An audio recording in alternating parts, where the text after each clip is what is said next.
යෝනා යනු උතුරු ඉස්රායල් ප්‍රදේශයේ ගලීලෙහි ජීවත් වූ දෙවියන් වහන්සේගේ ප්‍රවචකයෙකි. යෝනා කියන නම අපි අහන විට අපේ මතකයට එන්නේ ඔහු නිනවෙ ජනතාවට ලබා දුන් ප්‍රවචනයයි. කෙසේ වෙතත් ඒකට පෙරත් යෝනා විසින් කී ප්‍රවචන අනුව බොහෝ දේ සිදු වී තිබුණා. දිනපතා භාවනා. ඒ නිසා ඔවුන් යෝනා අල්ලගෙන මුහුදට ගෙහුවා. එවිට මුහුදේ කෝපිය නවතින්නට පටන් ගත්තා. යෝනා 1:15. යෝනා යනු උතුරු ඉස්රායල් රටේ ගලීලිය ප්‍රදේශයේ ජීවත් වූ දෙවියන්ගේ ප්‍රවචකයෙකි. යෙරොබෝ암ගේ කාලයේදී ඉස්රායල් රට දෙකට බෙදී ගියේ උතුරු රාජධානිය සහ දකුණු රාජධානිය ලෙස. ප්‍රවචක යෝනා ජීවත් වූයේ උතුරු රාජධානිය පසුව පැවති රජකු වූ යෙරොබෝամ දෙවනිගේ කාලය. මෙම යෙරොබෝම් දෙවනි යෙහුවංශයේ සිව්වන රජයා වන අතර දිගු කාලයක් රජ කළය. යෙහුදා රජු යෝවාෂ්ගේ පුත්‍රයා අමස්යාගේ පළවෙනි වසරේදී ඉස්රායල් රජු යෝවාෂ්ගේ පුත්‍රයා යෙරොබෝම් සමාරියාවේ රජ වෙලා අවුරුදු 40ක් එක්ක රජ කළා. ඔහු දෙවියන්ගේ දෘෂ්ටියට නපුරු දෙකයා. ඉස්රායල් වරදට පත් කළ නෙබාත්ගේ පුත්‍රයා යෙරොබෝම්ගේ සීල්මෝ පව්වලින් ඔහු ඉවත් වී සිටියා. දෙවන රාජා දුහමත 23 24 24. යෝනා කියන නම අහනකොට අපේ මතකයට එන්නේ ඔහු නිනවෙ ජනතාවට දුන් ප්‍රවචනයයි. කෙසේ වෙතත් ඒකටත් කලින්ම යෝනා විසින් කී ප්‍රවචන අනුව බොහෝ දේ සිදු වී තිබුණා.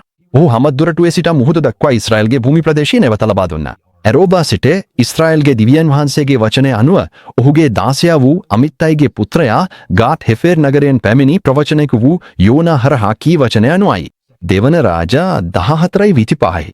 එක් දිනක ස්වාමින් වහන්සේගේ වචනේ යෝනාට පැමිණියා. දෙවියන් වහන්සේ යෝනාට කීවා නගින්න මහත් නගරය වන නිනවෙට යන්න.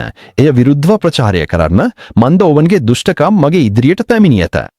නිනවෙ යනු අස්සුරියානු රාජධානිය මූලස්ථාන නගරයයි. කෙසේ වෙතත් යෝනා දෙවියන් වහන්සේගේ වචනක කැපගිලා.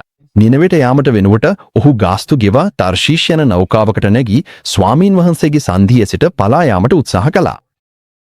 යෝනාගේ අකපකම නිසා ස්වාමින් වහන්සේ මුහුදට මහත් සුළඟක් යවා එතරම් ප්‍රබල ගුණාටුවක් ඇති වූ අය. එය නෞකාව බිඳ වැටෙන තරම් වූ අය. ඉන්පසු නාවිකයෝ බියෙන් පසු ඔවුන් එක් අය තමන්ගේ දෙවියන්ට යාචනා කළා. ඔවුන් නෞකාවේ භාණ්ඩ මුහුදට විසි කළා. නෞකාව සැහැල්ලු කිරීම සඳහා.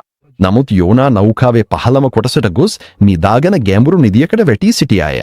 නෞකාවේ සිටි මිනිසුන් මේ විපත්තිය තමන්ට කාබ හේතුවෙන් පැමිණිදයි දැනගැනීමට ලාංඡන දෙමුවාහා. ඔවුන්ට තේරුණේ මේක යෝනාගේ හේතුවෙන් බවයි. එවිට ඔවුන් යෝනා අරගෙන ඔහුගේ කතාවට අනුව මුහුදට විසි කළා. එවිට මුහුදේ උද්‍රේකය නවතිලා සාමකාමී වුණා. ඔබගේ ජීවිතයේ අද විශාල උවදුරක් වූ කලබලයක් ඔබට පවතිනවාද?